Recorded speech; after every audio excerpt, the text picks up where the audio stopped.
தஞ்சாவூர் மாவட்டம் உரத்தநாடு அருகே பழமை வாய்ந்த திருத்தாண்டி ஐயனார் பிடாரியம்மன் மற்றும் சூல பிடாரியம்மன் கோவில் உள்ளது.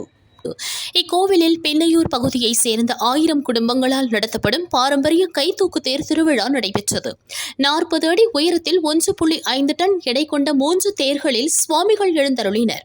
ஊர் மக்கள் முளைப்பாறை குடங்களுடன் சுவாமிகளை வரவேற்க அப்பகுதி இளைஞர்கள் தங்களது தோள்களில் தேரை தூக்கி நேர்த்திக்கடன் நிறைவேற்றினர்.